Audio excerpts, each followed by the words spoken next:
माँ की आखिरी इच्छा। एक बार एक बूढ़ी माँ को उसके बेटे ने एक वृद्ध आश्रम में ले जाकर छोड़ा। इस माँ का यह वही इकलौता बेटा था जिसके लिए इस माँ ने जीवन भर संघर्ष किया। इस बेटे के लिए वो सब कुछ किया जो एक माँ को करना चाहिए या माँ कर सकती है, और आज भी अपने बेटे को किसी भी तरह की परेशानी ना हो इसलिए आश्रम में रहने के लिए भी तैयार हो गई।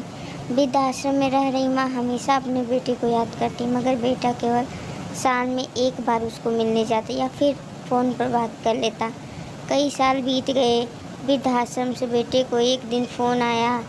उन्होंने कहा, बेटा जल्दी से आश्रम आके अपनी माँ से मिल लो, वो बहुत सीरियस है। बेटा जब अपनी बीमार माँ के पास पहुँचा तब वो अपनी आखिरी सांसें गिन रही थी।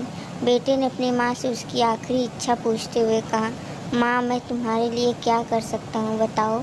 माँ ने कहा, बेटा इस आश्रम में गर्मी और मच्छर बहुत ज़्यादा है, यहाँ पर कुछ पंखे लगवा देना। फ्रिज ना होने की वजह से यहाँ पर हम बूढ़ों को कई बार भूखे पेट ही सोना पड़ता है, क्योंकि किसी ने दिया हुआ खाना खराब होने से नहीं बचा पाते। तो इस आश्रम के लिए एक दो फ्रिज भी खरीद दे देना।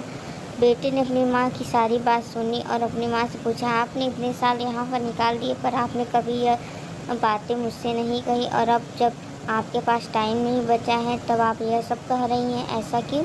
माँ ने बेटी को जवाब देते हुए कहा, बेटा मैंने गर्मी, भूख और पीड़ा सहन कर ली, लेकिन मुझे पता है जब तेरे बच्चे तुझे यहाँ पर छोड़कर जाएंगे तू यह सब सहन नहीं कर पाएगा, इसलिए तेरी सुविधा के लिए मैं तुझे यह सब लगाने के लिए कह रही हूँ।